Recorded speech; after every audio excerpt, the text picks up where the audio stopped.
Talk to this computer, and it's recording, and we're away. I'll just wait for Rose to pop back.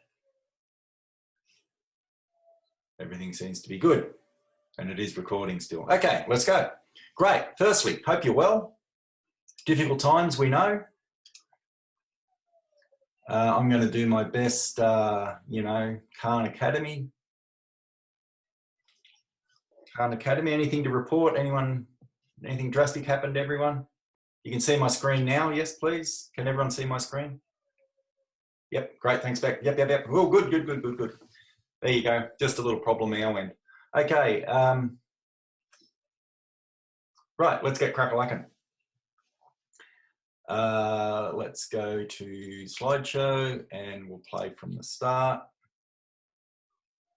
And I'll get my magic pen just because I want to annoy you. And I'm very, very good at doing that, apparently.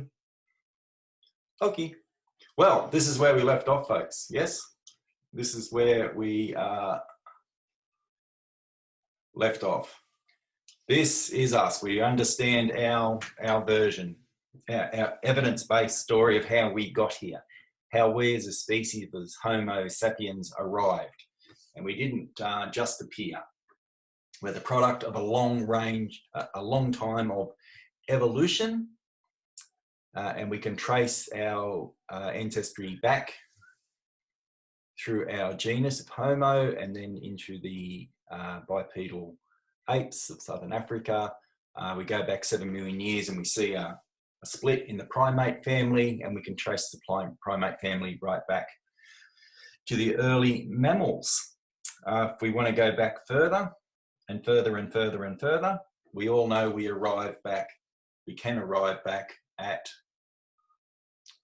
Luca, which Luca, of course, is our last universal ancestor. So many of you have completed online test 2, just a few more to go. Remember, we have one more online test to go, and it's going to be taking questions from all the thresholds. So you've got some good coverage, but you still have to be revising this stuff. So very, very interesting. Okay. What's more interesting is, you've got to remember, our species got down to about 10,000 adults. So when you hear someone say they've done a DNA test and they're a direct descendant of William the Conqueror or some crap, so what? So are you. We're all pretty related. We got down to 10,000 individuals. That is just crazy. And our species has only been around for 200,000 years. And in geological time, that ain't nothing. Okay, I'm just going to close something down here. Right. Okay, so remember, Rose is here in the chat room. Yep, Rose is in the chat room. So ask questions and stop. But we're just doing a little recovery. So the whole thing's extremely chancy, isn't it? Meteor that wiped out the dinosaurs. Just last week, we had a fairly large meteor go past Earth. In our minds, it was a long, long way away. In space measurements, it wasn't too far. It was a near miss. So it's just a chancy business, this whole thing of life. So that's where we're up to. And what emerged was our understanding of collective learning. And this is the big one. This is our big ticket item. Yeah, this is the thing that changes us the most. I'll just fiddle now. I'll just get my eraser pen. There you go. Back to my pen. I love this stuff. So, oops, I lost my pen. Sorry. So this is where we're kicking off from. Collective learning. A lot of things happen with collective learning. Yeah. And remember poor old Neanderthal who started here and finished here. So there's 1 million years, and in 1 million years it pretty much flatlined. They didn't learn pass much on from each other. We know this because what we found in Neanderthals settlements and caves and sites here were pretty much the same as what we found 1 million years ago. Our species has only been around for a couple 100,000 years. So from here to here, this is where our collective learning started. We had little climbs along the way because we were quite adaptable. And about 12,000 years ago, whee, what's going on? You know the story, about 12,000 years ago, our collective learning took us with our knowledge up here. So, you know, 12,000 years ago, a couple of 100 years ago, our lifetimes. Go away. All right.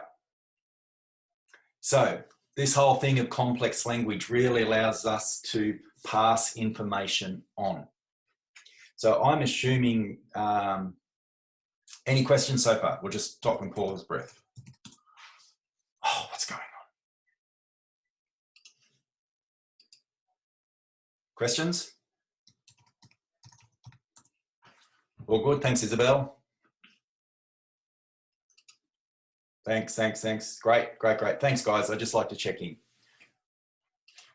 So, complex language, really important. With complex language, and how do we get complex language? Well, there were some physical changes to us, and we had some changes in our physiology as a species, okay? The way our heads with our large brains expanded, the size of our neck, the shape of our throats, the smaller amount of teeth in our mouth, we could make sounds. We could develop languages, and then we could write things down. So unlike Neanderthals, we could build on knowledge from one generation to the next, yeah, which is really good. Now, early on, those steps were little steps, lots and lots of little steps. They got much more rapid as we got to agriculture, and then we start taking these giant steps with technology. Okay, is my pen annoying you? Because I'm having a ball. No, I'm not. I'm just mucking things up now. How do I get rid of this? That one, yeah. Yeah. Laughing at me. I can see what's happening here. Okay, so this idea of knowledge accumulating over time takes us to our next threshold. Oh, everyone's having a good laugh. Good on you, Tess. Jessica, laughing at the old man with his technology. So here's our new threshold, the appearance of agriculture. And it's quite significant. And we're going to look into understanding it. Because it gave us a couple of things.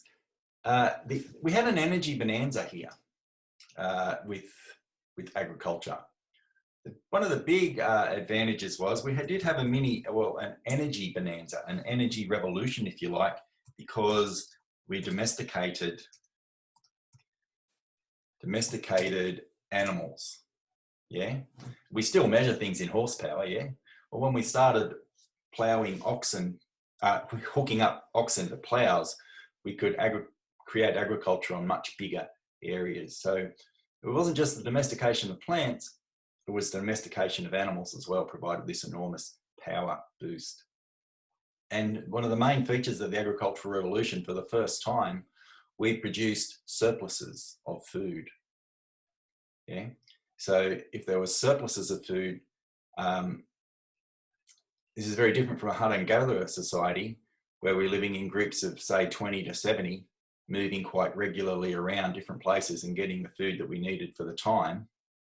And now in agriculture, we could produce more food and store some of it. And then not everyone had to be involved in the creation of food. We begin our sedentary lifestyles. Okay, let's continue.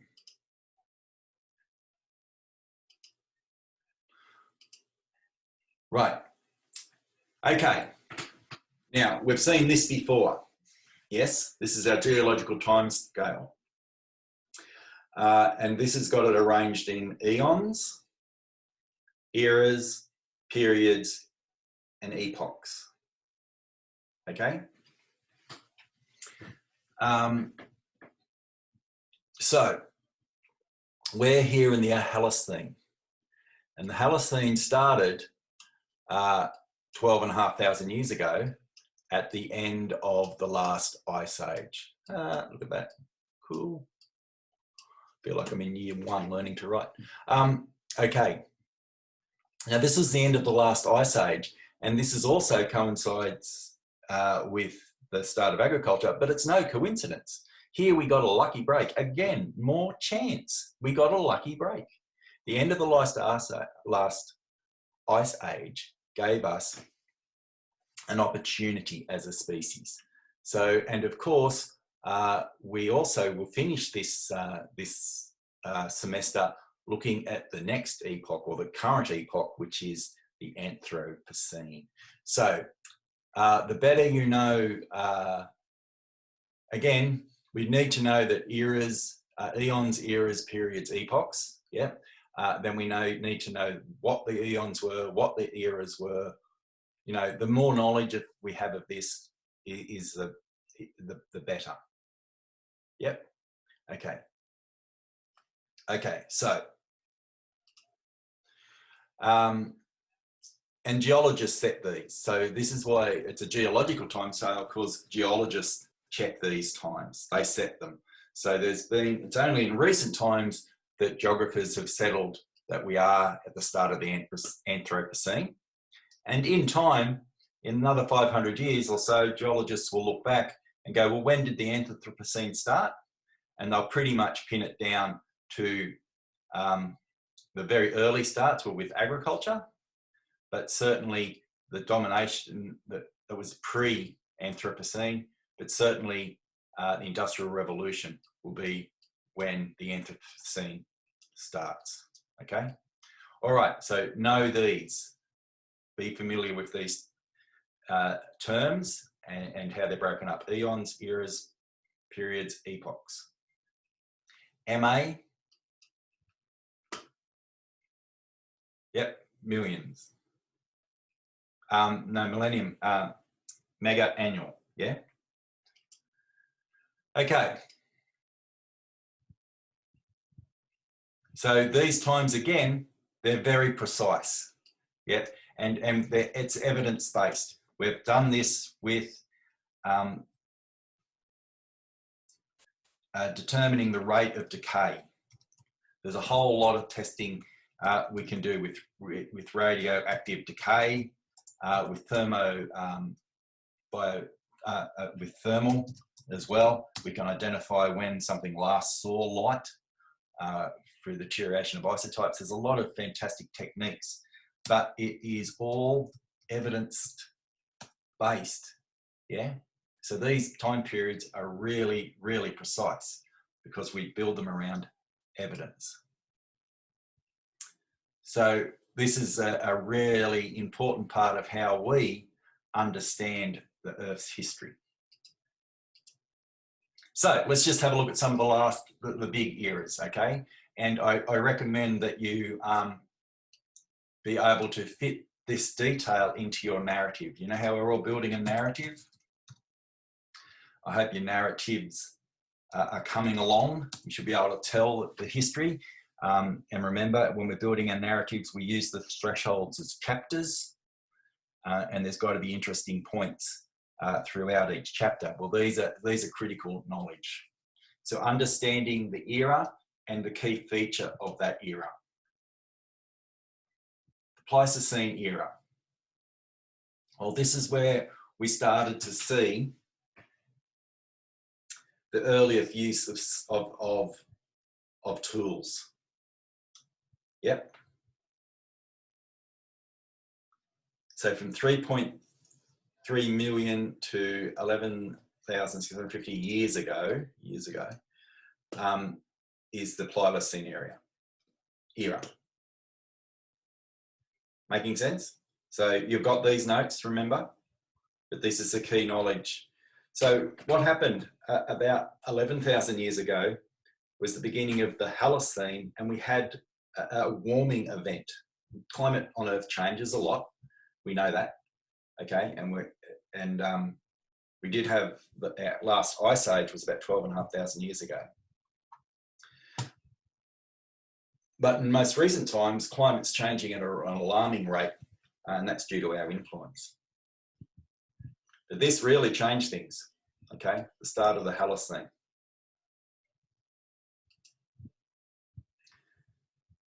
And we did cross a major threshold in BHP language. From extensive to intensive technologies, yeah? So if we think of extensive, we think of hunters and gatherers. Imagine if you or I, and our families had to go to live off the land in a hunter-gatherer society, this type of way. How long would we last? Well, people, our species, oh, sorry, I need to be up here. We can generally last around 3 weeks without food before our bodies start to really deteriorate. Yep. And from about 9 weeks, you'll die without food. Our bodies can cope about 3 days without water. So that's why when you're sick and you're vomiting and got diarrhea and stuff, and fever, or generally feeling ill, you should always be sipping water, because we need water. It's really important. So imagine we go and live off the land in a traditional lifestyle. How long would we last? Well, not long, I'd imagine. Not long. And we'll come back to this in a moment. What are the skills that are needed to live in a traditional hunter-gatherer lifestyle? Well, they're extensive. You've got to know every season so well. You've got to know how species interact. You've got to know where to be at the right times, and it's knowledge built up over thousands of years. And so we see a shift from that extensive knowledge to intensive knowledge, where you become highly skilled in one or two things. You become, and we'll get onto that, but this switch from extensive to intensive knowledge, to specialization, from generalization to specialization. And we're at the end of this intensive period. Yeah, we couldn't survive. We don't have the extensive knowledge we need. We don't have the extensive knowledge that Indigenous cultures have gathered.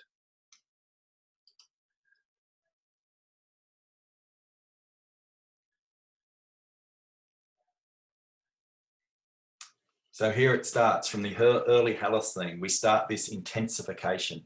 We extract more resources off one piece of land that we've ever been able to get. Yep. So what happened? Well, we got an expanding population. Oh, I did it again. Damn it. I can hear you laughing at me and I need you to stop it. Oh, how do I go back there? I keep hitting that one. I don't want to do this one.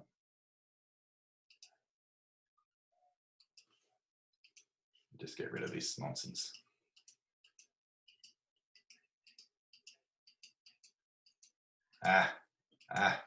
Right, pen back. Okay, right, expanding population.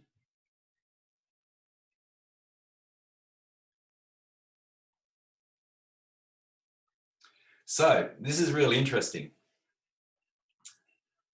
In the last 10,000 years, most humans have lived.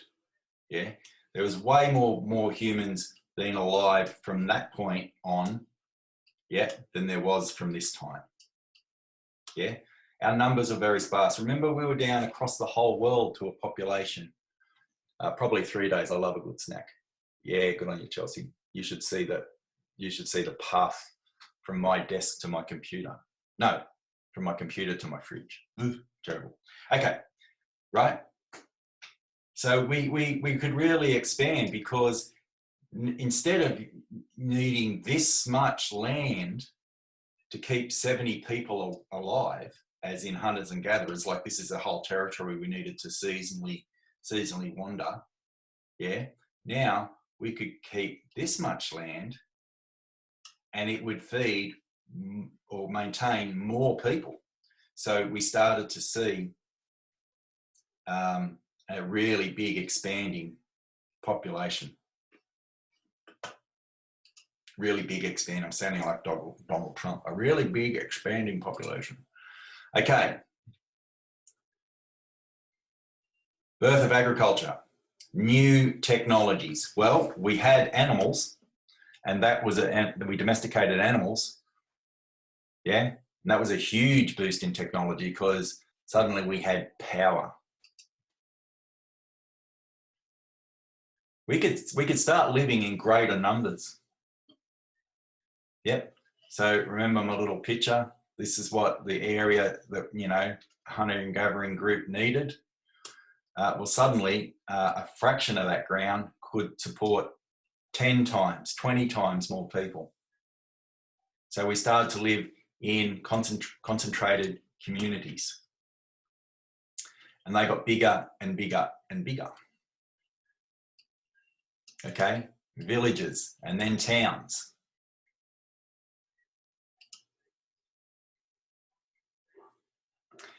So what's happening?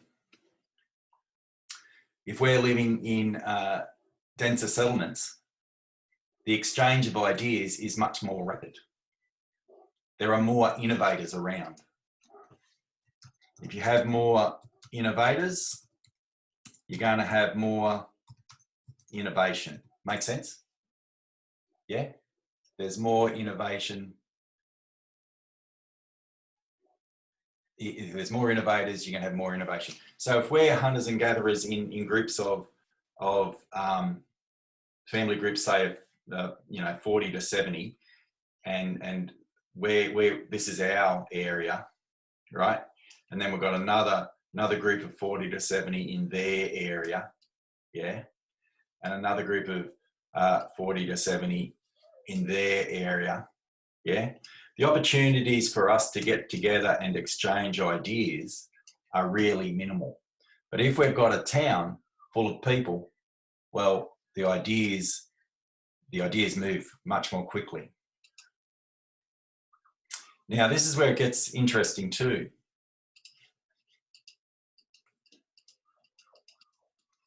This is me using the whiteboard in the classroom and you're on your mobile phones doing your Facebook and stuff all over. Yeah. Okay. So now things don't work like they used to. Yeah. Things are different now. We need a new social. Can you hear the puppy next door? The people next door have got a puppy and it's in that yelping stage all day and all night, by the way. Okay. So we need new structures. We've got organizational problems now. You know, we've got to organize things a little differently.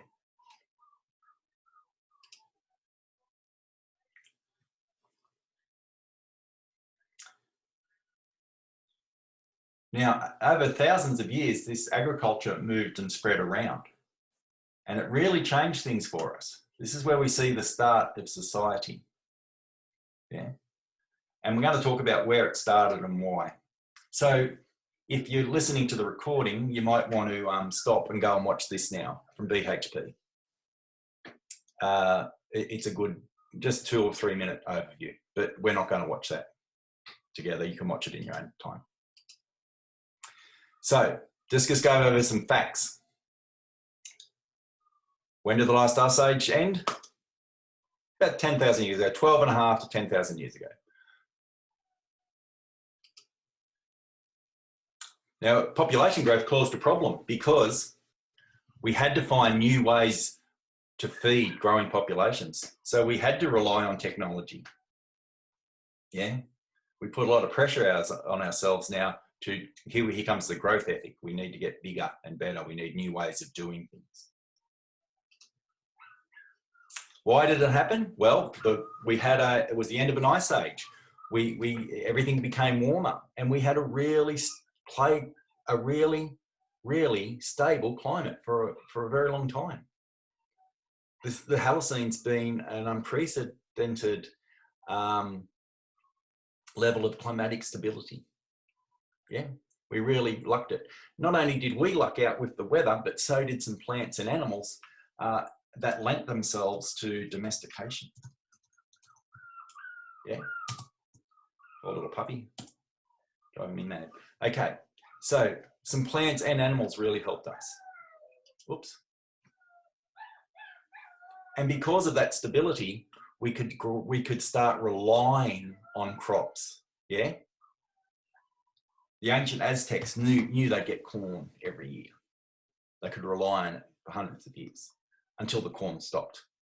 And then this is how great civilizations fail, because we became reliant on one or two plants, one or two sources of water. And if that stuff eased up, then the whole system fell over. Why does David Christian talk about the energy bonanza? Well, because of photosynthesis, yeah? There were sort of two energy bonanzas. One was with food, yeah? We suddenly had a lot of high protein food at our beck and call. So we were taking energy from the sun, and through intensive farming, we were converting much of that energy from the sun through photosynthesis into the plants we had, into that energy, into chemical energy, which we could use. Yeah. So it was a real bonanza. But the only other thing I'll say is horsepower. But of course, it probably wasn't horses. It was more like ox to start. Yeah. Okay. So where did it start? Well, farming started on the Fertile Crescent. And why did it start there? Why in the Fertile Crescent? So we'll look at some other maps, but here's an ancient map. You can sort of work out where we are. Here's the tip of Africa, the Middle East, and here's the Fertile Crescent along the Tigris and Euphrates River near the Gulf of Persia. Yeah, modern day Iran over here. Right, why here? Why here? It wasn't because these people were superior.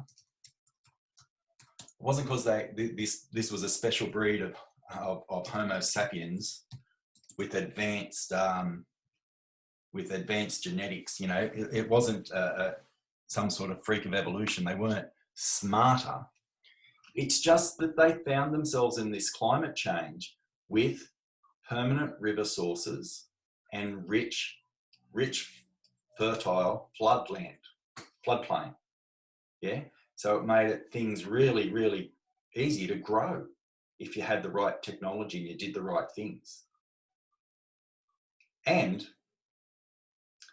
we'll come to that. Does that make sense? So this is one of the places where it started. And there's what I just said. So we started to see the earth warmed.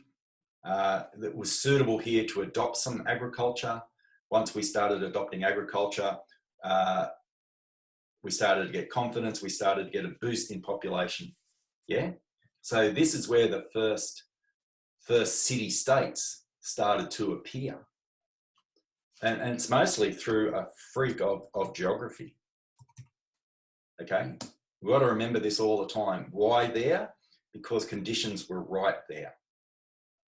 Yeah, the transition from a hunter and gathering lifestyle was easy and beneficial there because of this circumstance and the conditions.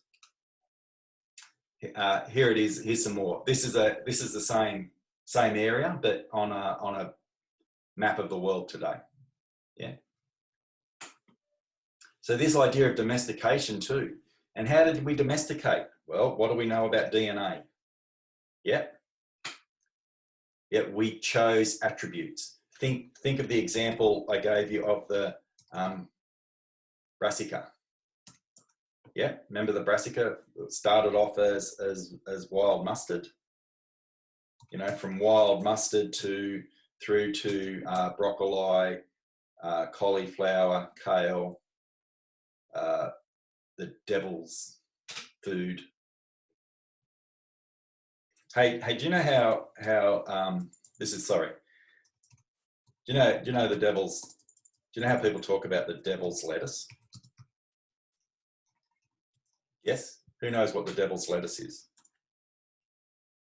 Nope, you haven't heard the devil's lettuce? Yeah. Does someone online want to say, who knows what the devil's lettuce is? It's colloquialism. It's another word for, does someone, Chelsea, do you want to type it up? I'm sure you've read it some. I will. It's just another word for dope, for marijuana, the devil's lettuce. Yeah. Yeah, right. Okay, I heard someone the other day talking about the devil's dandruff.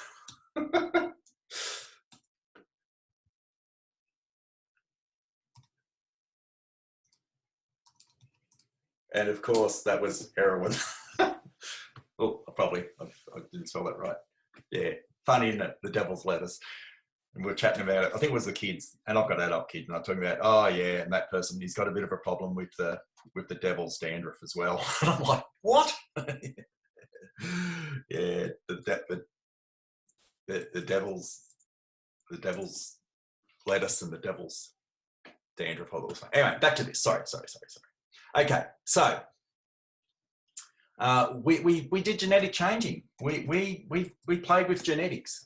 We got the wild. We got some wild cattle, you know, and we got them as babies and raised them up, pinched them from the wild, and then go, well, this one's a bit quieter than that one, so let's breed from this one. Or this one's a bit aggressive, so we won't breed from him or her. Okay, so we bred for placidness, right? We did the same for plants. We started breeding things. We started not playing God, but we just started enhancing natural selection, right?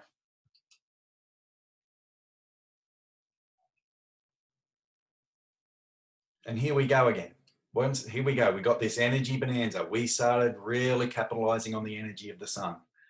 We started to intensify. It's a good story, isn't it?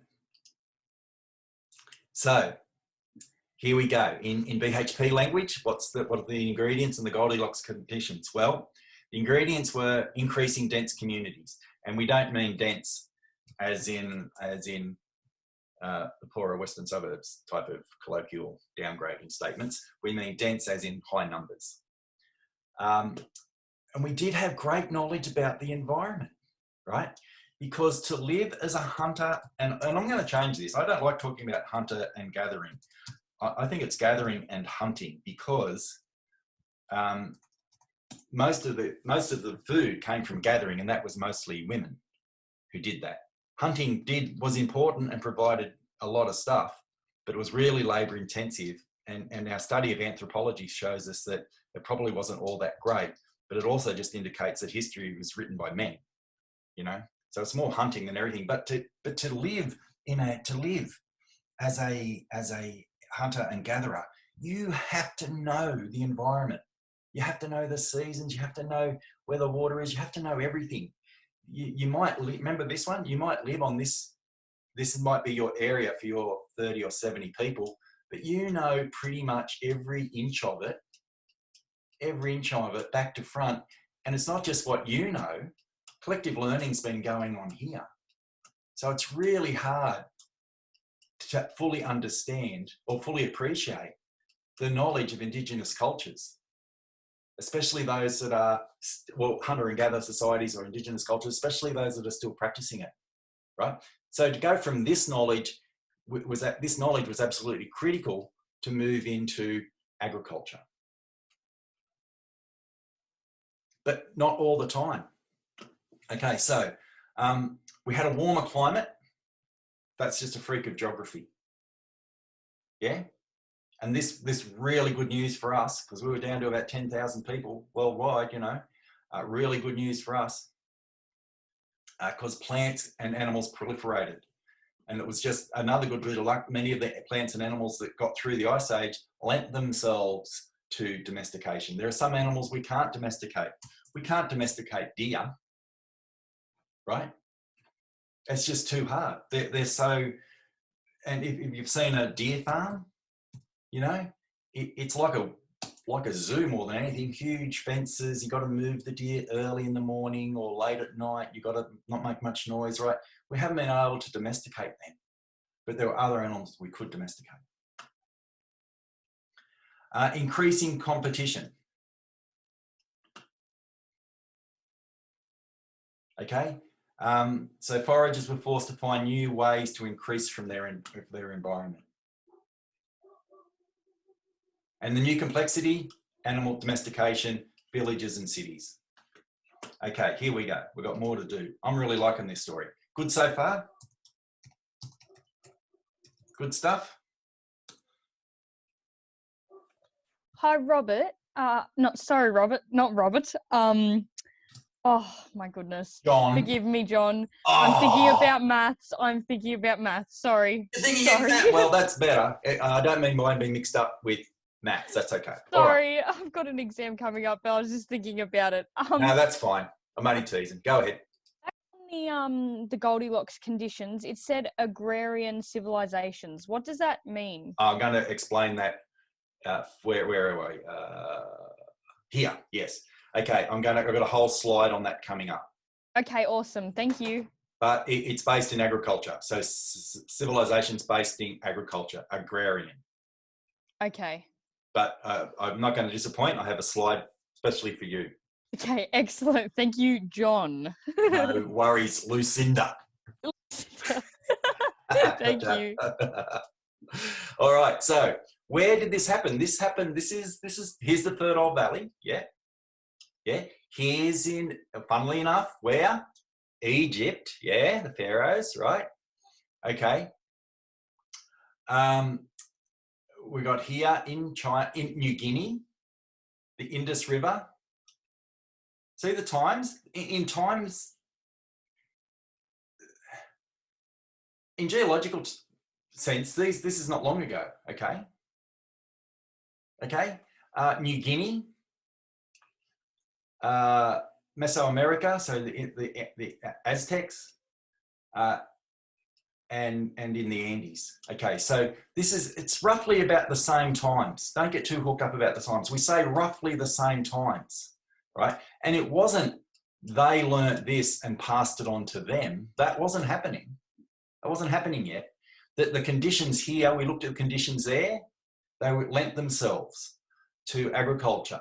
The conditions here, the geographical conditions, lent themselves to agriculture. Yeah? The conditions here lent themselves to agriculture. All right? So that's why it occurred. In different parts of the world, remember we were all separated, completely separated, right? There's no communication going on there. So here's what was happening. The Fertile Crescent, the Indus River Valley, the Yangtze River, Papua New Guinea, Mesoamerica, and the Andes. I'll just give you a moment to read. And you can see the sort of stuff we were starting to specialize in. Yeah. Okay. So, roughly, what is it? 6,000 years, but in geological time, that's nothing. Okay. What about Australia? Why did look at this? Nothing in Australia. Now that's being challenged because we're different. We're a really hot, dry continent. So there's two things to consider. It did lend itself to hunting, or gathering and hunting, right? As did North American plains. They lent themselves to hunting and gathering. To make a move to agriculture, right, for most of Australia, to make a move to agriculture as we saw here, right, just didn't make sense. Why? That was to do this type of agriculture here was a death sentence. Yeah. To do that type of agriculture here was a death sentence. Right. So that's why, but there's a bit more to that story which I'm going to get to. But why in Australia? Well, I touched on this the other week. Australia was claimed as terra nullius. It really made sense that the English could take the land because, well, they weren't using it. Look, they were sort of, the noble savage haphazardly wandering around. But that image is pretty good. Check this dude out. He doesn't look malnourished, does he? And it's 250 years since Cook came to Australia, 250 years, just this month. So that, like last month. So that's fantastic. You know Manly in Sydney? Yes? North Head in Sydney? Any yeses and nos? Yeah. You know why it was called Manly? This is why it's called Manly. Look at these dudes. It wasn't called Dweebville, was it? These guys were fit. They had a really good life. They were expert hunters and gatherers. But even more recently, we're starting to look at the evidence and discuss that there was in fact agriculture in Australia, different to other parts of the world, but there was certainly agriculture. Yeah, but to settle down and have that fertile valley type of agriculture, well, the environment didn't allow it. But look at these early images of these guys. They're built. Look at these white guys. They've just spent 6 months on a boat. They're pasty. They're skinny. They're full of disease. Yeah, and look at these dudes. So who had there's no superiority in knowledge here. Well, if there is, I'm not leaning towards the English. Comments? Because some of what I'm talking about now challenges our understandings of Indigenous Australia as we've been taught and learned. And Australia was never ceded. It was never ceded. It was never given up. You may have heard of Myall Creek and the Myall Creek Massacre.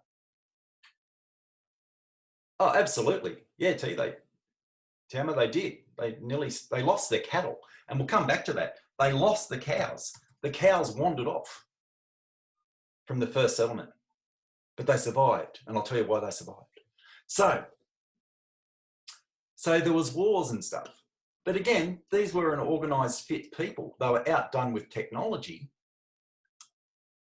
but it wasn't a case of intellect. Okay, it was a case of access to technology.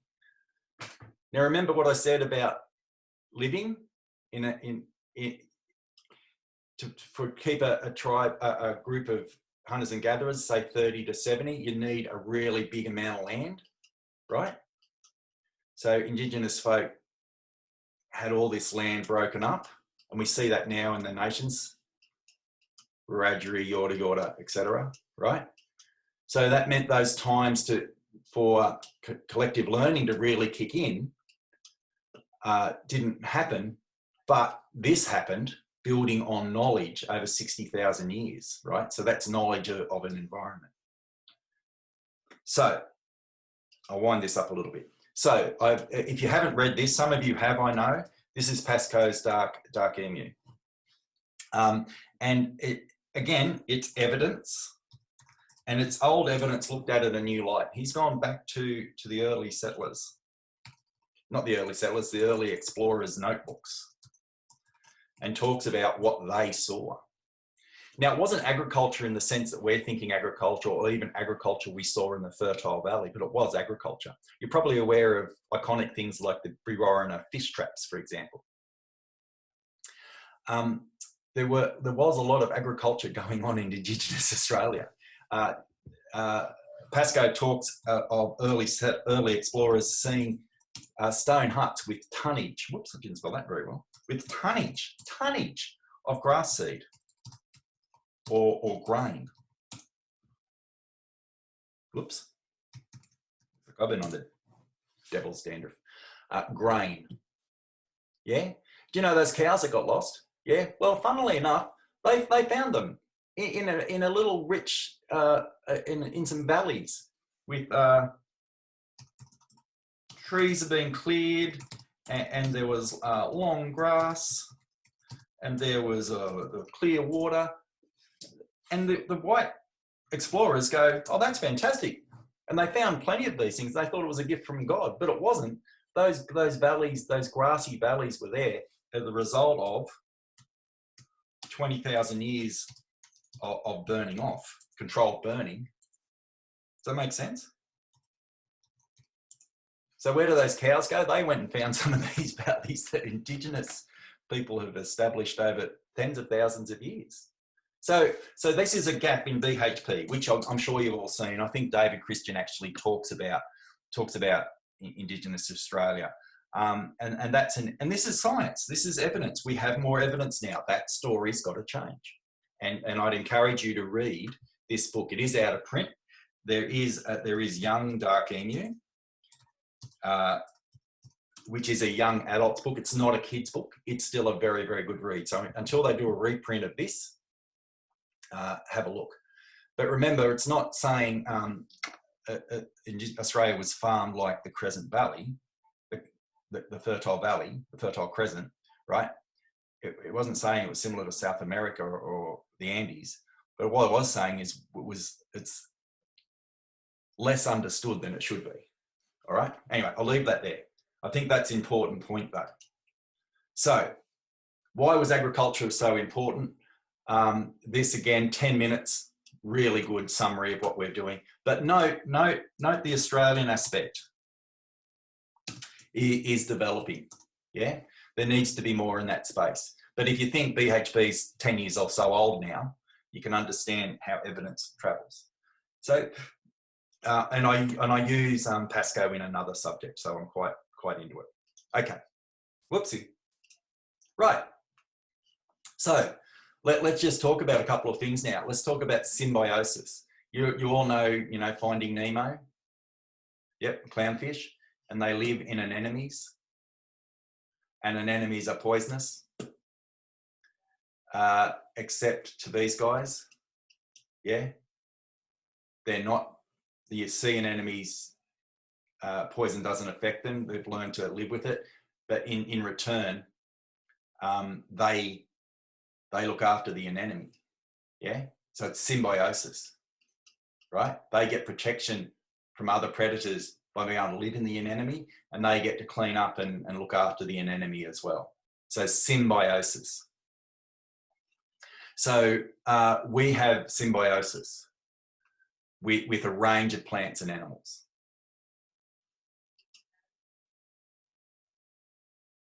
So these physical and genetic changes, we adapted. Yep, we got wheat, just as a rough example. We developed corn. We developed corn that required lots of water, and we could provide that water. Yeah, that's why we got corn with nice big cobs, because it wouldn't survive on its own.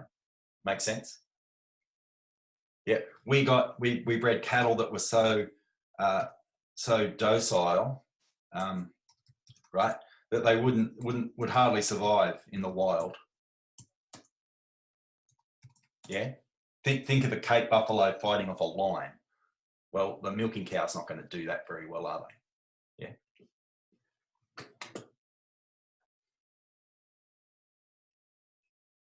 So the other thing that we've got to remember, why did it happen in some places? Because there was high population. It was a good place to forage, so populations grew, space became harder to get, and it did lend itself. Now, I haven't got to agrarian society yet, but I'm going to.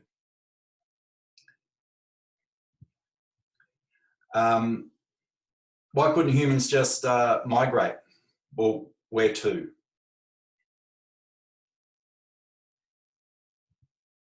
Where we're going to migrate to? Couldn't, you just go to the same problem.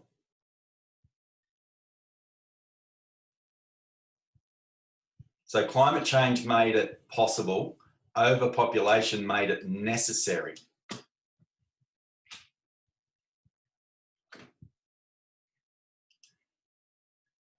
So here we go. I think it was Tess. An agrarian civilization is one that's based on agriculture or farming. Okay? So that's an agrarian civilization.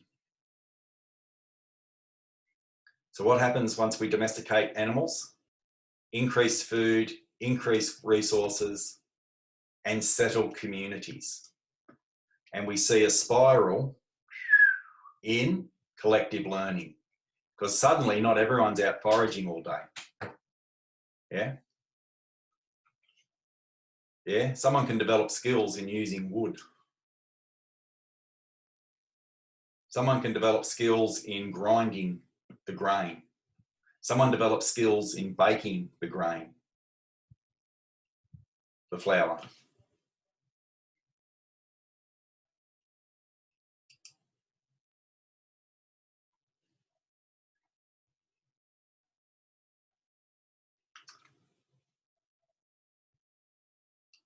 So it was the end of hunting and gathering in some places.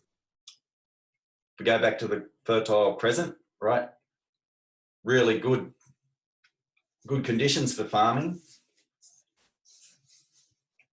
and gathering, or hunting and gathering to start with, but then the population increases and then everything else is just right for, well, how are we going to get more this week? We can't pick it all day. We start growing it. Does that make sense?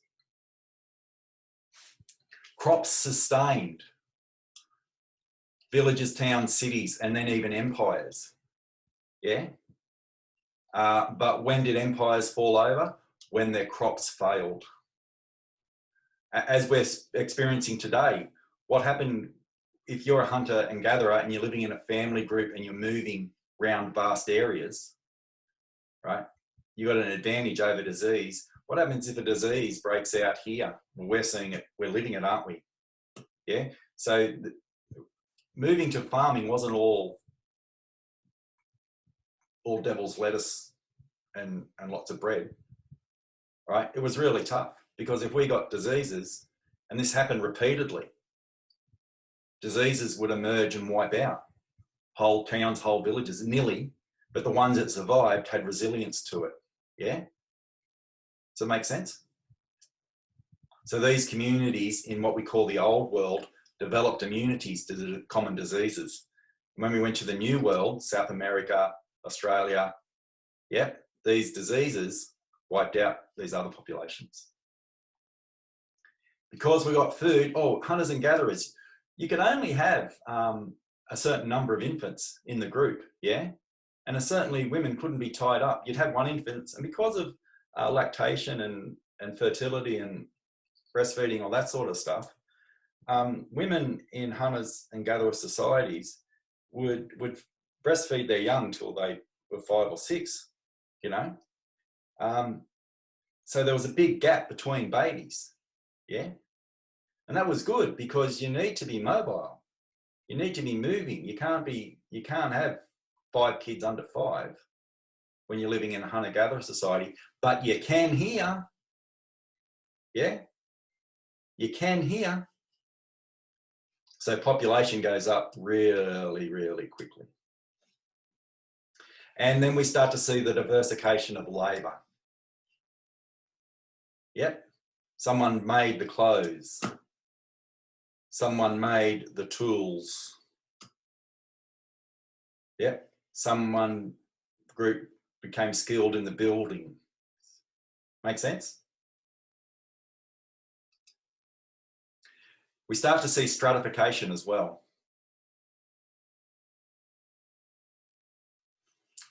Okay? Once we've got grain, we need someone to store the grain. We need someone to look after it and distribute it. That person has power. Yeah? So now we start to see a business class emerge or a ruling class emerge. Then we see soldiers. And then how do we get all this stuff? Well, we have very limited science understanding at this stage. So there's some deity up here who is giving us all these gifts. And so we see the emergence of religion and priests, and the priests become the conduit between the deity and the people.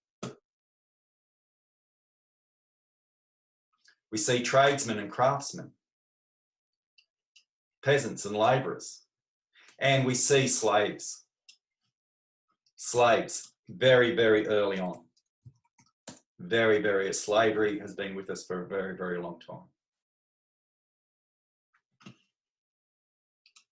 Okay, so this is what happens. This is the stratification of society. We've got the farmers, servants and slaves, and most Egyptians were farmers. We had the scribes and the tradespeople and the craftspeople. Then we had the nobles. And then we had a king or a ruler or a pharaoh. And in this case, the deities became the pharaohs. And the priests became the intermediaries between the pharaohs, the gods, and the people. Yeah? Make sense? Good story? Anything to add? Anyone want to comment, say anything?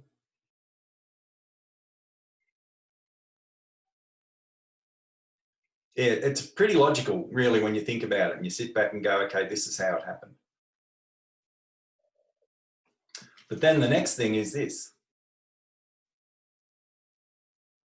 Thanks, guys, for your comments. Okay. So how do we know? Well, we know from archaeologists. I did watch Indiana Jones the other night, but this is archaeology. You know, remember Lucy? Why is Lucy called Lucy? Well, here they are digging away, something like this. You got the radio on. It's pretty back-breaking, hard slog investigative work. It's not running around with a whip. But how do we know? Well, we've found some of the remains of the earliest agrarian societies. We've found evidence of plant and animal domestication in Jordan and Mexico, 6,000 years ago, longer, 12,000 years ago, in Mesopotamia. Did you like my attempt at humour?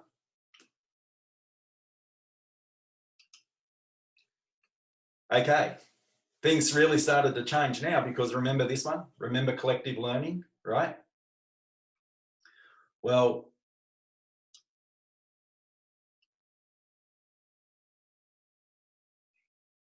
we started to learn to write. And we've got readings from the earliest societies. This is the Phoenician alphabet. Yeah. So not only could we just tell things from one generation to the next, we could write things down for other generations to access from long ago. And that includes us.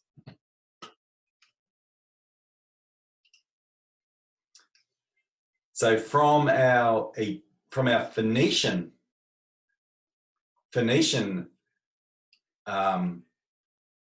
syllabary and alphabet, okay, this is how the other languages applied. Yeah, does it make sense? Okay, Kate, bye. What's the time, by the way? Someone? How am I going for time? I haven't got a clock on me. Someone want to give me a comment? It's 11? Okay. We're half an hour out of finishing. Okay. So somewhere in here too, so these are all these languages, yeah? And they can all be traced back to a Phoenician syllabary.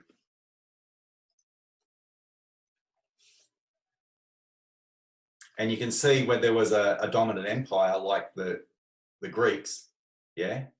Big push on. And then the Romans with Latin, yeah?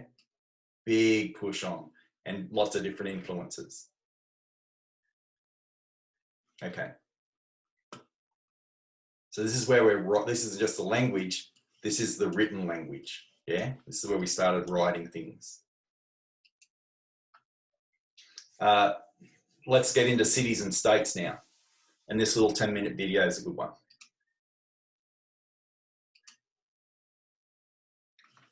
So what's David going on about? Again, you might have to watch this video to make sense of these questions.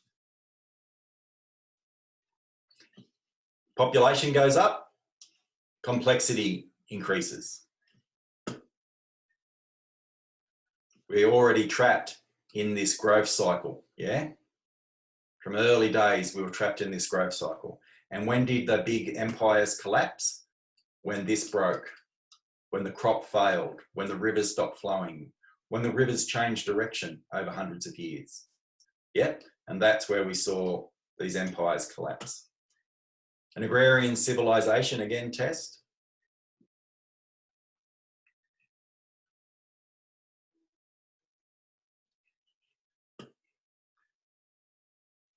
So remember, we've gone from hunters and gatherers in family groups of around 50 to a small village, to a town, to a city-state, to an empire. And what do we know about agrarian cities? We've got the city, we've got the big architecture, we've got governments, hierarchies, tax, armies, peasants, riding, and of course, slaves.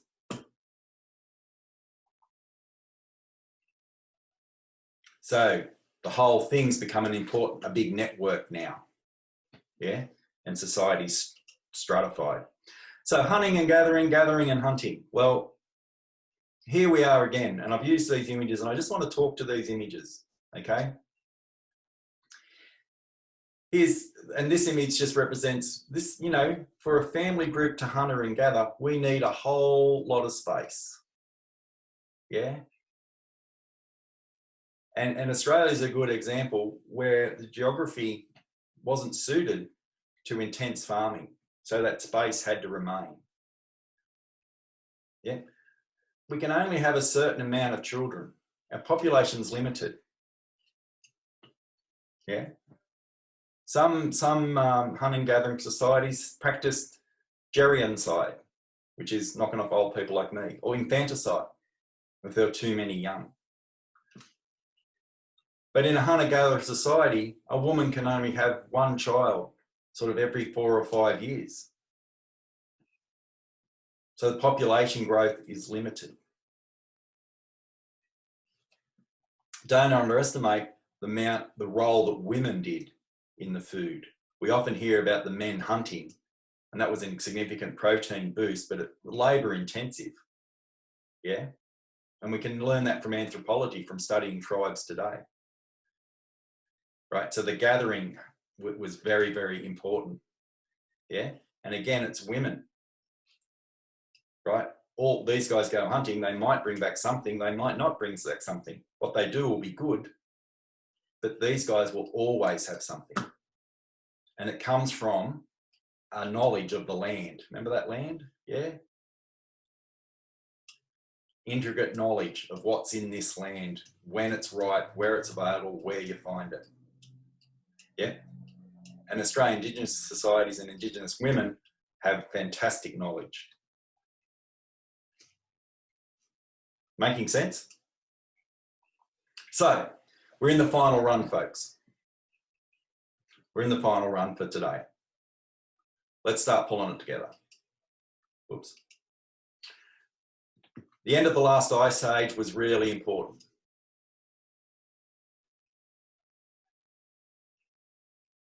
We saw something quite dynamic happen demographically and technologically. And what happened here shaped the worlds we have now. So what happened 10,000 years ago set us on this path to our life now. Why did communities of foragers take up agriculture? It's difficult. They probably had some of the skills, some of the foraging skills, some of the knowledge you needed for farming was already held by foragers. But we did find after the Ice Age, there are a lot of animals and plants pre-adapted for domestication. In some places, it was better to remain foraging. Yeah. And this wasn't all easy. It was hard work. And your diet was very limited. So this is the extensive to intensive transition. But what it's certainly not about intellect. It's about opportunity. There's a devil's dandruff again. Joking. It's about opportunity. It's about geology. It's about geography. Yeah.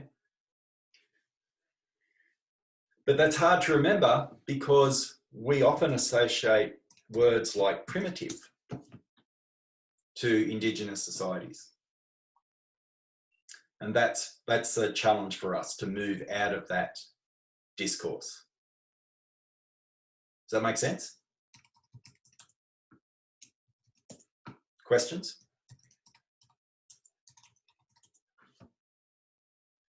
We've shaped a language of society that looks at Indigenous cultures, hunters and gatherers, as somehow primitive, and the next step to that is inferior.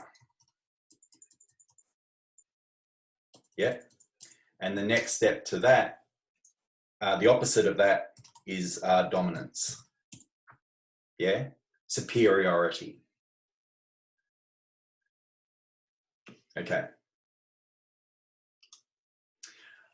So, I've talked about domestication of animals. Here's the present day. Here's 10,000 years ago. That's a bit longer than 10,000 years ago. Dogs were pretty early in Eurasia. Dogs were domesticated pretty early. A really good symbiotic relationship. About 10,000 years ago, we started to see goats, cattle and sheep, pigs. Then came cows, llamas in South America, horses in Central Asia. I'll talk about horses in particular. Yeah. So it's all pretty modern.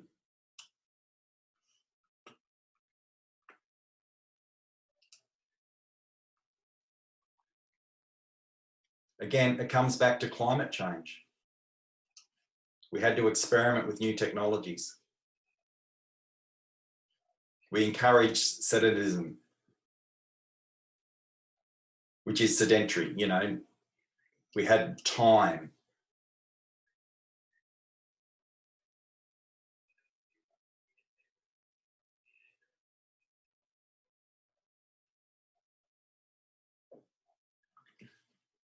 So some areas had to become a bit nomadic. They could do intensive stuff, but had to keep moving on. You could keep your cows, but you had to keep moving them on. You could keep your horses and goats, but you had to keep moving them on.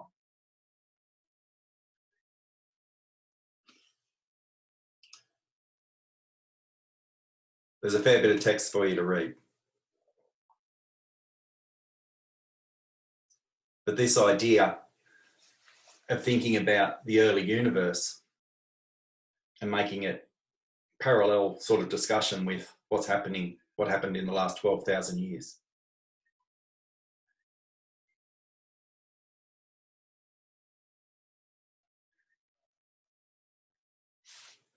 Yeah, so just like a galaxy grew, so did the towns and cities grew.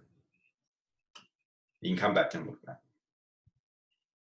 So agrarian societies have dominated the stories for about 5,000 years.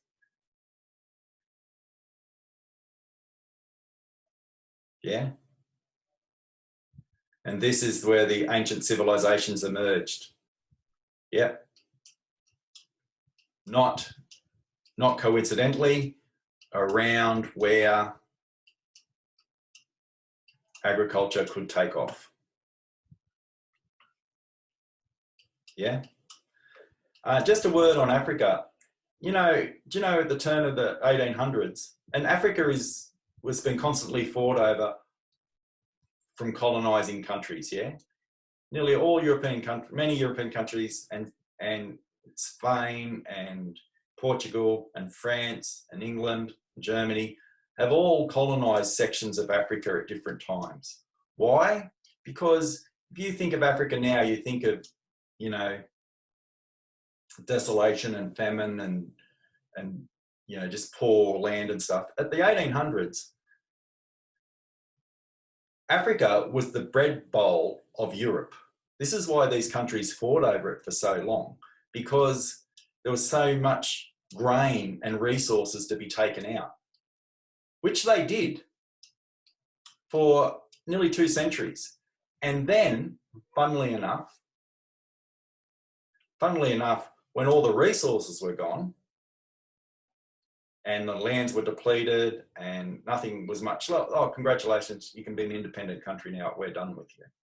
So, you know, there's an interesting story there. There's a question here from T. I might be a hippie. I think foragers had it better. Yeah, well, it wasn't easy. It wasn't easy and it didn't work everywhere, but a lot of groups chose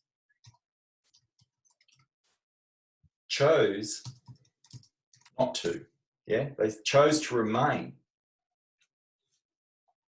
right? And the compromise, I guess, is being nomadic, yeah? Taking the best of both worlds with you a bit. But I tell you what, early agrarian life was shit, particularly, and remember slavery. There was only a dozen pharaohs. Let's go to Egypt. There was only a dozen pharaohs, but there were hundreds of thousands of slaves. Yeah. Okay. Right. So there's a lot to get our heads around. So we're still pulling it together. Towns, village, town, city, and still about 50,000 years ago, we saw the first city-state. Not 50,000 years ago, sorry. About 8,000 years ago, we saw the first city-states with 50,000 people in them. That happened in a very short amount of time from when agrarian society started.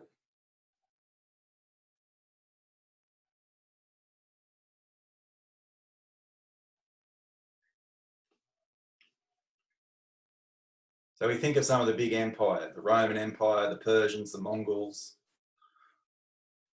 They all had to expand. Conquest. You had to get new territories. As you got bigger, you needed to get more space. So we hear of all, you know, of all the great dynasties, and they all failed at some stage. And that's only some of them. Don't forget there's the South Americans as well. I want to talk about Genghis for a minute. Genghis Khan, the Mongol. Fierce army, rapid empire. Just some interesting things that happened. These guys revolutioned war. So he was fighting the Chinese, okay? And they had massive troops, right? And they learned, and as with the Romans, so you had phalanxes of troops, hundreds of troops all organized, yeah? Men ready to go. And what did they need? They needed food, armory, food, clothes, yeah, right? They were pretty effective fighting force, but they had this long train of stuff that had to come with them. These guys were like lightning, horsemen. And each horseman would have one or two horses, or one or two extra horses. And one of those horses would always be a mare, a female horse, right? These guys were light and fast, but they also were freaks. They were lactose tolerant. Now, lactose tolerance, that's an error in DNA. If you're lactose intolerant, just any yeses without revealing anything too much, who knows of a lactose intolerant person? Yeah, congratulations, because you're true to our evolutionary ancestors, because mammals are raised on milk, right?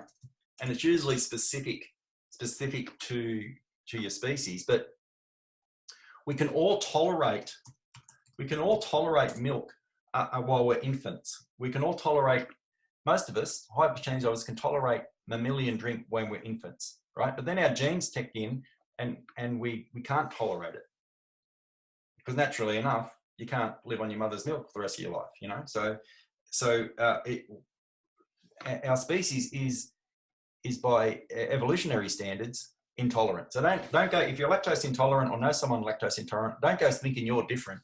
It's the people that are lactose tolerant that are different, right? And this gene, this lactose tolerant gene, was evident in the Mongols, which meant they could live really well on cheese. And they could live really well on a high protein cheese made from horse milk. It's mammalian milk, they can drink it. Yeah. But this is one of their key, this error in DNA was one of the key successes to the Mongols and the Mongolian army. They developed the gene for lactose tolerance. Does that make sense? It's just really interesting how things work. So if you are lactose intolerant or know someone that's lactose intolerant, you're not different. You are actually not a freak. Those of us who are lactose tolerant are the freaks because we had the error in the DNA. So there you go. Hope you feel better if you're lactose intolerant. But it's really interesting how these little quirks play out in history, how this science works. This is why this army was so mobile. They could be horsebound. They didn't need this big line of support. You know, they could just ride in on hundreds of horses, hit and run. They carried their food with them. There's a little pack here. And in that little pack, he's got a whole heap of dried cheese and dried fruits and stuff that'll sustain him. That's why Genghis Khan's army was so powerful and mobile, because it was different to what others had done. And why was it different? Well, majority of them had this DNA error that was passed on in that community about being tolerant. Anyway, I'm rambling now. Right. So what do we need to know? Okay, you've got this PowerPoint, yes? So you can come back to this PowerPoint, right? So these are the things you need to know moving forward, getting ready for your test. Yep. Big tick, you know most of it. But this should be weaving into your story now, your narrative. It's not a matter of just memorizing random facts. Try and weave this into your narrative, yeah? This is part of your story. I know you might be feeling like this. All right, it gets better. Okay, again, from threshold 7, we've got to start weaving this stuff into our narrative. Yeah? Right? Yes, I know, feeling a bit like that. So next time, okay, what happens with agrarian anxieties? Well, we can break the world up into 4 major zones and we can start looking at the modern world. Yeah? But this is for next time.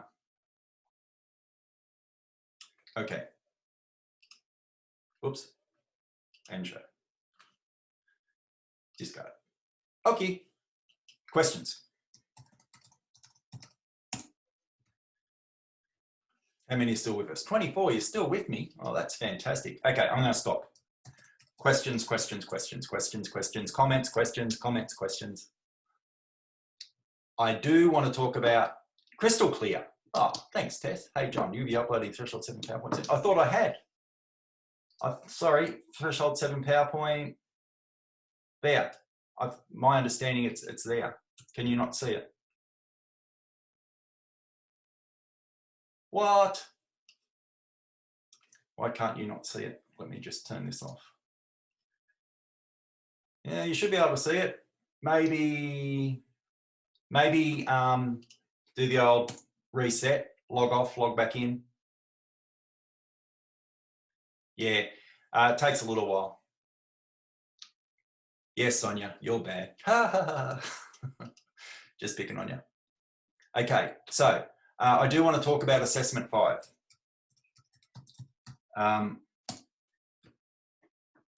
But I'm happy to answer any questions or comments. I know we've covered a lot of ground, okay?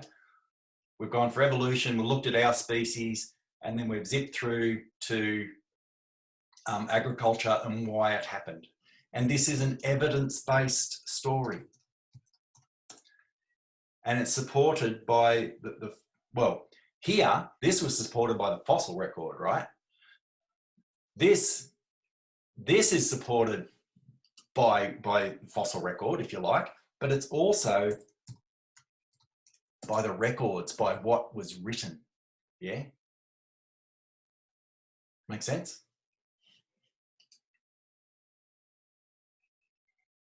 And again, and we did this thing on languages, and there's more to do. Like, I'm just touching the surface. Remember, you've got to go through and find out more on BHP. But with this languages, this is the written language, okay? So when we talk about the spoken language, most of us, well, the dominant language in the world is English. And how did that get started? Its big hole. Well, this is the written language, okay? So just push that to the side for the sec. Okay, there was a group of horsemen. There was a nation, like a village, think agrarian societies that were on horses. Okay, I can't do my drawing anymore. But anyway, they spoke a dialect. It wasn't English, but it was the basis of English. But they were really good traders and horsemen, and they got around. So why did English, the very, very basic, very early versions of English, and it's only traces of it left in our English now, but why did that become popular? Because they got around, they were trading. If you wanted to trade with these guys and they wanted, you had to learn English. Well, wasn't English, but the early version of a language. So because these horsemen were really good traders and really good horsemen and got around, you know, that's how languages spread, a bit like diseases. Yeah? Okay, so I haven't been quiet for very long. Any questions? Feel free to turn on your microphone, unmute your microphone and speak. Feel free not to.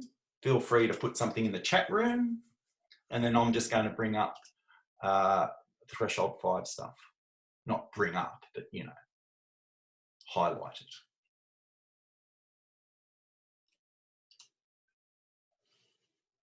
Nope, no questions. I knew I was a good teacher. Okay, well, thanks, Liesl. Do you want to ask the question or wait for me to give a little blurb and then start?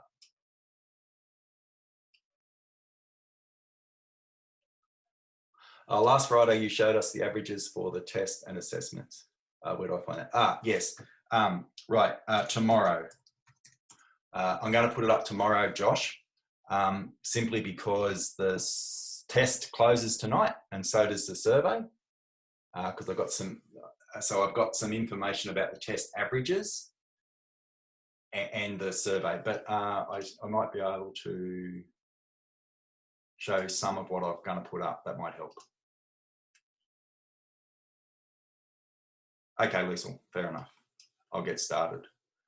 Oh, did you see the threshold essentials? Did you like the threshold essentials?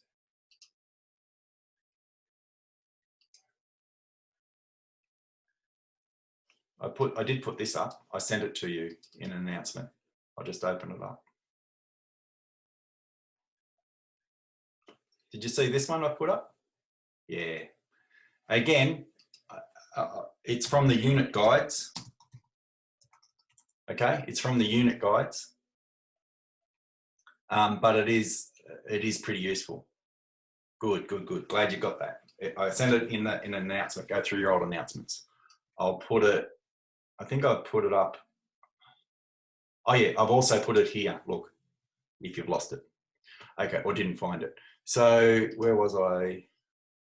I have been having trouble with Word. So I'll just show Josh what I've got for roadmap, I think it was.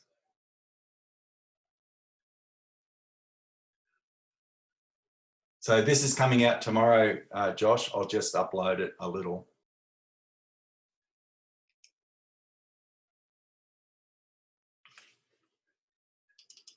But Word's been doing stupid things, so sorry about this. Yep, it's doing stupid things. Sorry, I just got to stop that.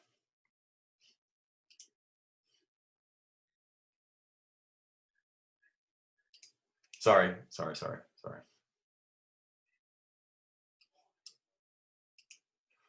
Okay, I'll get that to restart. So anyway, I'll kick on. I'll come back to that, Josh. Okay, mate. Yeah. But it's just the averages. And I also put in I've also want to include your responses to the survey, okay? Right. So where do we go? First off, writing tips. I put up this ebook.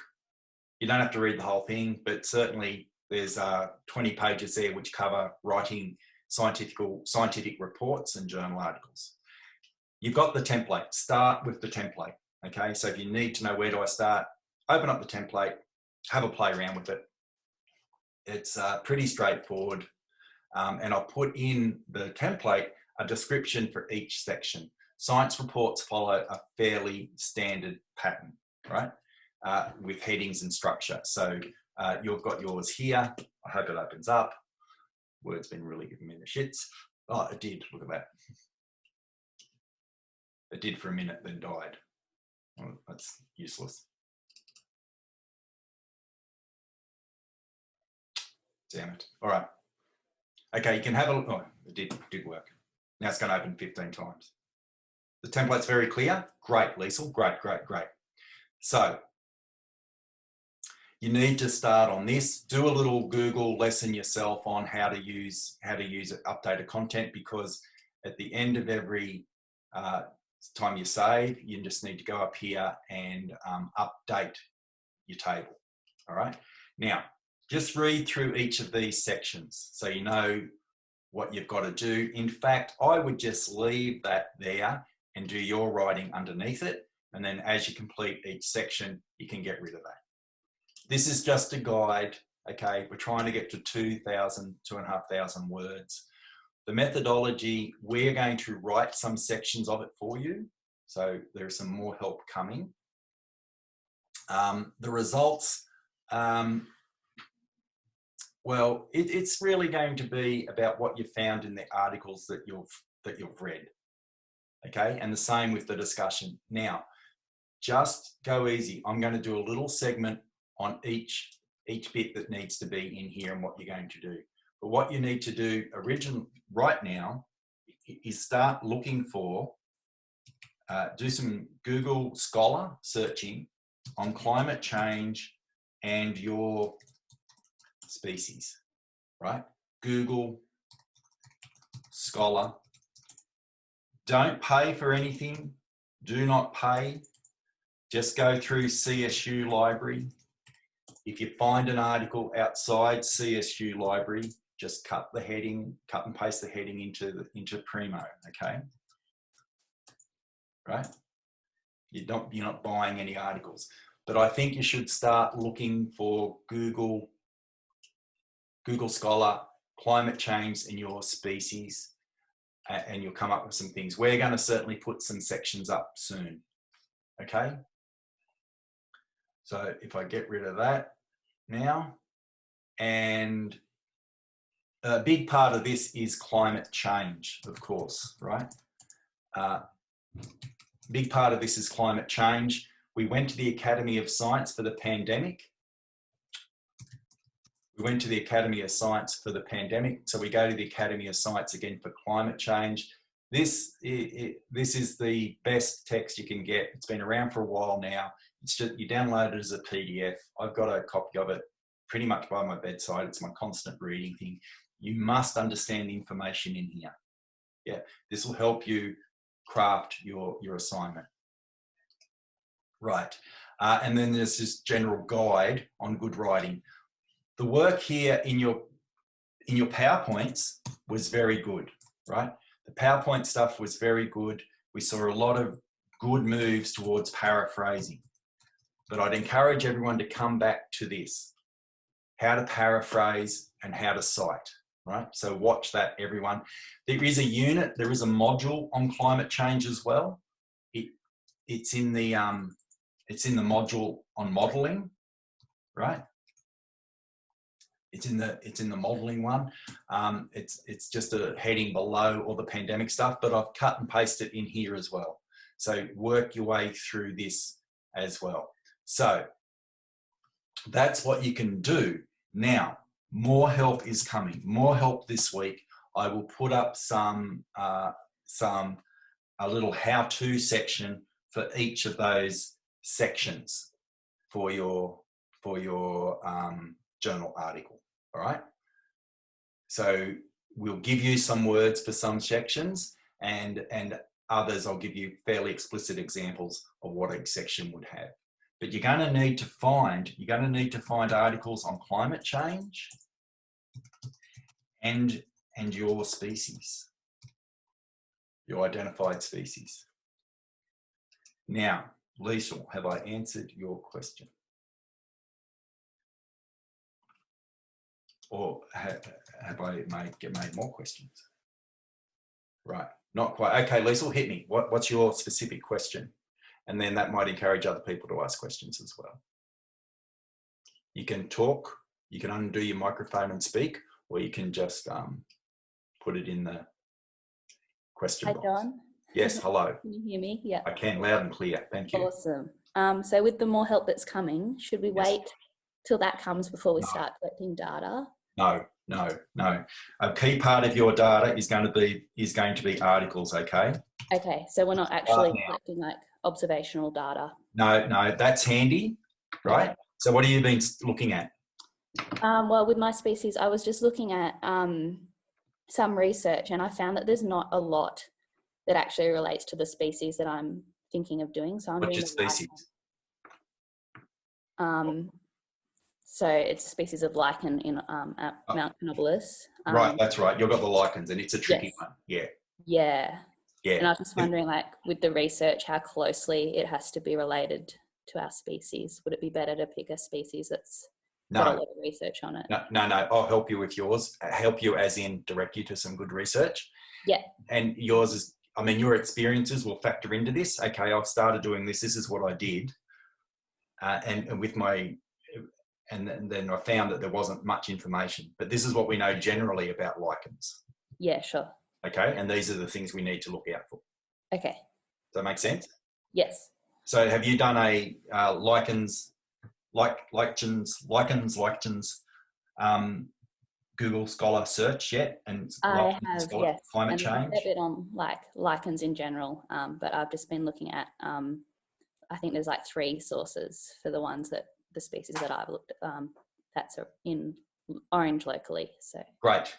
So one of your key things on discussion and your findings then is going to be need for more research on that area. okay. So one of your recommendations is going to be, I can tell already, there needs to be more research on the impact of this. Sure. Yeah. But what we've learned from other places is that something's going to happen and it's not going to be good. Yeah, okay. That makes a lot more sense. I was just thinking about like, how do I actually collect data? Like in some journal articles actually undertake scientific research. Yep. So that's a good point, because when we do those Google search articles, we're going to be identifying ones that have done some research, right? And we're going to investigate their data. Does that make sense? Yes. So we're going to go, okay, so look at these guys. This is what they did. And this is what they found. Yeah. And so we might do it with 3 of them. So here's 3 articles and look what they found. Awesome. So the implications for me are, well, we could go this way, but the reality is, in this instance, we just don't have the data on lichens. Sure. Yeah. So we're looking at other people's data, not our own. Yeah, but you'll be able to talk about your experiences. Yeah. Yeah. Perfect.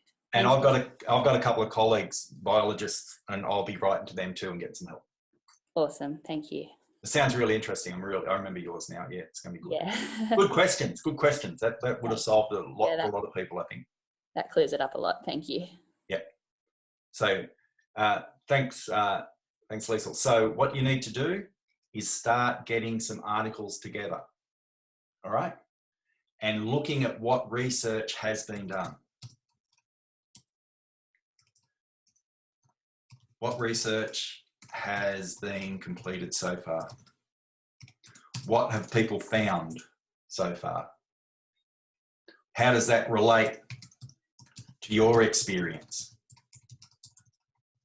You know, what's your experience tell you about data and how hard or how easy it is to get?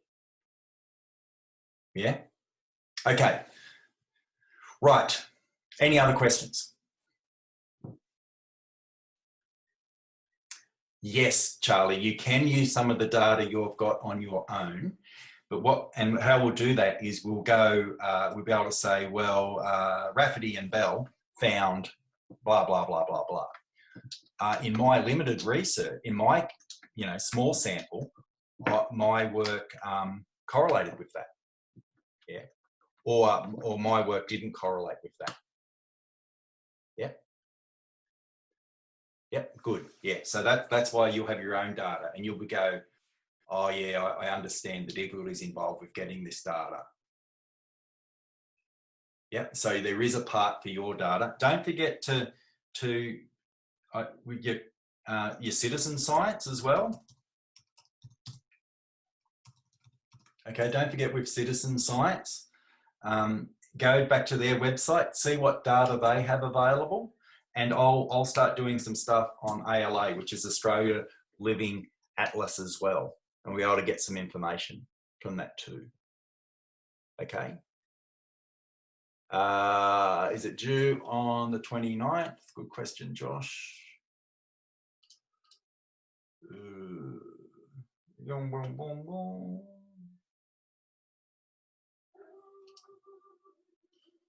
Just always check the.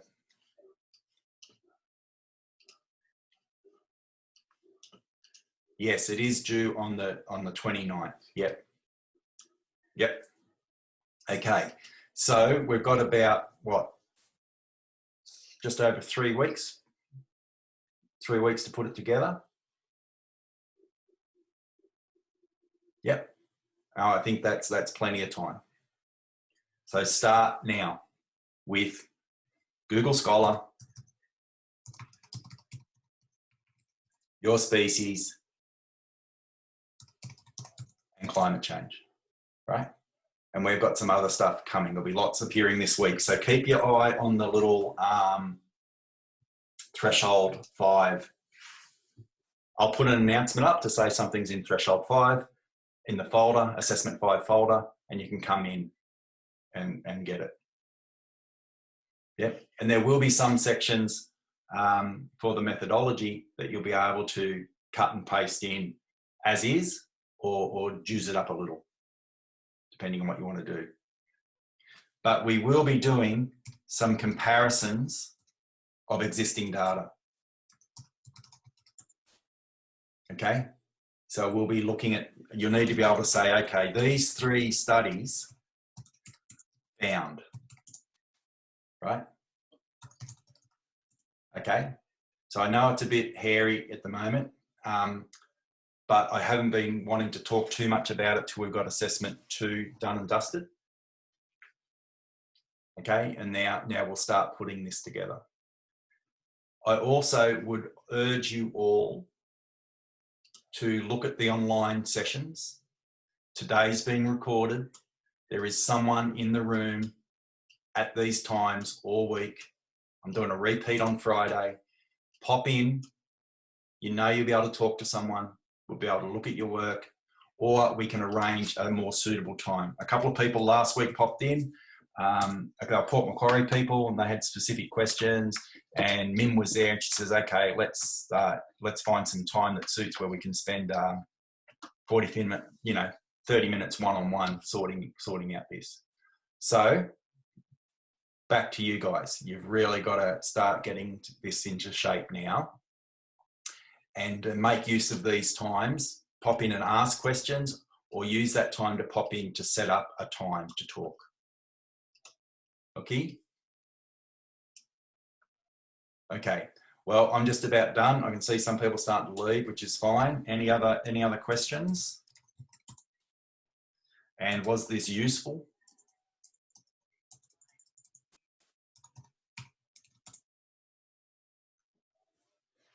Thanks, Charlie. Thanks, Tess. Thanks, Beck. All right, fair bit to go on with. Let's get cracking.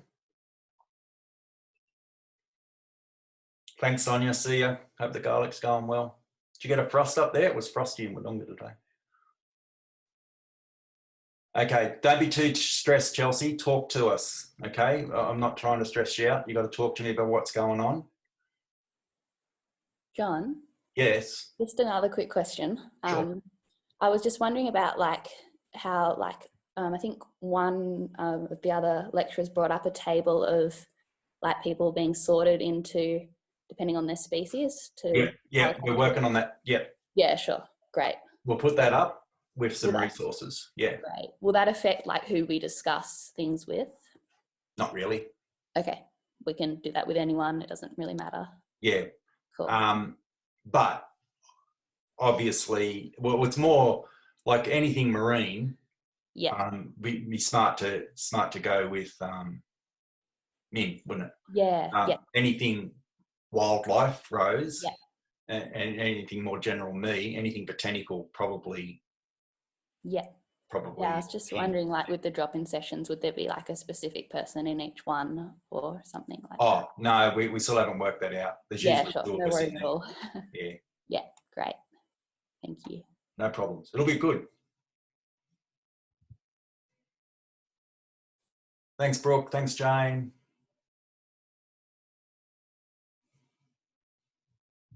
So thanks, Josh. That information's coming. I'll try and open it now if you're interested.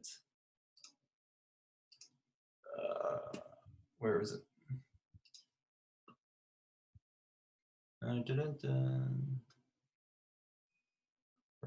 I'll see if this opens, Josh. I'll be able to show you, but my Word keeps crashing on me. Oh yeah, here it is. Are you still there, Josh? So this one's got to be updated, and this one is too because we're still marking, but they're just the averages. Is that what you meant? Yeah, no worries. So there's 45% of marks out, I guess. So you should be able to judge where you're at, knowing that there's 55 still to come. Technically, you could be on 0 and still pass this subject with the 2 remaining assignments.